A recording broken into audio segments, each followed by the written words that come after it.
ఛత్తీస్గఢ్లోని బీజాపూర్ జిల్లాలో మావోయిస్టులు రెచ్చిపోయారు. కుత్రు అటవీ ప్రాంతంలో భద్రతా దళాల వాహనాన్ని ఐఈడీతో పేల్చేశారు. ఈ ఘటనలో 7 జవాన్లు మృతి చెందగా మరో 3 పరిస్థితి విషమంగా ఉన్నట్లు తెలుస్తోంది. ఈ మేరకు అధికారులు వెల్లడించారు. ఐఈడీ పేలిన సమయంలో వ్యాన్లో 17 మంది జవాన్లు ఉన్నట్లు తెలుస్తోంది. గాయపడిన సైనికులను బీజాపూర్ జిల్లా హాస్పిటల్కు తరలించి చికిత్స అందిస్తున్నారు అధికారులు. రోజువారీ పెట్రోలింగ్లో భాగంగా భద్రతా బలగాలు అటవీ ప్రాంతంలో వెళ్తుండగా మావోలు దాడి చేశారు.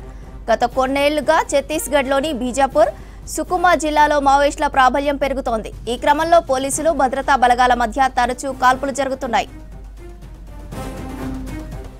ఛత్తీస్గఢ్లోని బీజాపూర్ జిల్లాలో మావోయిస్టులు రెచ్చిపోయారు. కుత్రు అటవీ ప్రాంతంలో భద్రతా దళాల వాహనాన్ని ఐఈడీతో పేల్చేశారు. ఈ ఘటనలో 7 జవాన్లు మృతి చెందగా మరో 3 పరిస్థితి విషమంగా ఉన్నట్లు తెలుస్తోంది. ఈ మేరకు అధికారులు వెల్లడించారు. ఐఈడీ పేలిన సమయంలో వ్యాన్లో 15 మంది జవాన్లు ఉన్నట్లు తెలుస్తోంది. గాయపడిన సైనికులను బీజాపూర్ జిల్లా హాస్పిటల్కు తరలించి చికిత్స అందిస్తున్నారు అధికారులు. రోజువారీ పెట్రోలింగ్లో భాగంగా భద్రతా బలగాలు అటవీ ప్రాంతంలో వెళ్తుండగా మావోలు దాడి చేశారు. గత కొన్నేళ్లుగా ఛత్తీస్గఢ్లోని బీజాపూర్, సుకుమా జిల్లాలో మావోయిస్టుల ప్రాబల్యం పెరుగుతోంది. ఈ క్రమంలో పోలీసులు, భద్రతా బలగాల మధ్య తరచూ కాల్పులు జరుగుతున్నాయి. ఛత్తీస్గఢ్లోని బీజాపూర్ జిల్లాలో మావోయిస్టులు రెచ్చిపోయారు. కుత్రు అటవీ ప్రాంతంలో భద్రతా దళాల వాహనాన్ని ఐఈడీతో పేల్చేశారు. ఈ ఘటనలో 7 జవాన్లు మృతి చెందగా మరో 3 పరిస్థితి విషమంగా ఉన్నట్లు తెలుస్తోంది. ఈ మేరకు అధికారులు వెల్లడించారు. ఐఈడీ పేలిన సమయంలో వ్యాన్లో 17 మంది జవాన్లు ఉన్నట్లు తెలుస్తోంది. గాయపడిన సైనికులను బీజాపూర్ జిల్లా హాస్పిటల్కు తరలించి చికిత్స అందిస్తున్నారు అధికారులు. రోజువారీ పెట్రోలింగ్లో భాగంగా భద్రతా బలగాలు అటవీ ప్రాంతంలో వెళ్తుండగా మావోలు దాడి చేశారు. గత కొన్నేళ్లుగా ఛత్తీస్గఢ్లోని బీజాపూర్, సుకుమా జిల్లాలో మావోయిస్టుల ప్రాబల్యం పెరుగుతోంది. ఈ క్రమంలో పోలీసులు, భద్రతా బలగాల మధ్య తరచూ కాల్పులు జరుగుతున్నాయి. ఛత్తీస్గఢ్లోని బీజాపూర్ జిల్లాలో మావోయిస్టులు రెచ్చిపోయారు. కుత్రు అటవీ ప్రాంతంలో భద్రతా దళాల వాహనాన్ని ఐఈడీతో పేల్చేశారు. ఈ ఘటనలో 9 మంది జవాన్లు మృతి చెందగా మరో 3 పరిస్థితి విషమంగా ఉన్నట్లు తెలుస్తోంది. ఈ మేరకు అధికారులు వెల్లడించారు.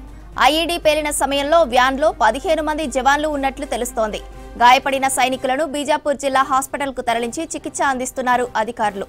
రోజువారీ పెట్రోలింగ్లో భాగంగా భద్రతా బలగాలు అటవీ ప్రాంతంలో వెళ్తుండగా మావోలు దాడి చేశారు. గత కొన్నేళ్లుగా ఛత్తీస్గఢ్లోని బీజాపూర్, సుకుమా జిల్లాలో మావోయిస్టుల ప్రాబల్యం పెరుగుతోంది. ఈ క్రమంలో పోలీసులు, భద్రతా బలగాల మధ్య తరచూ కాల్పులు జరుగుతున్నాయి.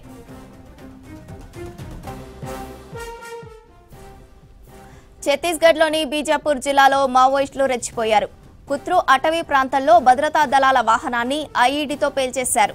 ఈ ఘటనలో 9 మంది జవాన్లు మృతి చెందగా మరో 3 పరిస్థితి విషమంగా ఉన్నట్లు తెలుస్తోంది. ఈ మేరకు అధికారులు వెల్లడించారు. ఐఈడీ పేలిన సమయంలో వ్యాన్లో 15 మంది జవాన్లు ఉన్నట్లు తెలుస్తోంది. గాయపడిన సైనికులను బీజాపూర్ జిల్లా హాస్పిటల్కు తరలించి చికిత్స అందిస్తున్నారు అధికారులు. రోజువారీ పెట్రోలింగ్లో భాగంగా భద్రతా బలగాలు అటవీ ప్రాంతంలో వెళ్తుండగా మావోలు దాడి చేశారు. గత కొన్నేళ్లుగా ఛత్తీస్గఢ్లోని బీజాపూర్, సుకుమా జిల్లాలో మావోయిస్టుల ప్రాబల్యం పెరుగుతోంది. ఈ క్రమంలో పోలీసులు, భద్రతా బలగాల మధ్య తరచూ కాల్పులు జరుగుతున్నాయి.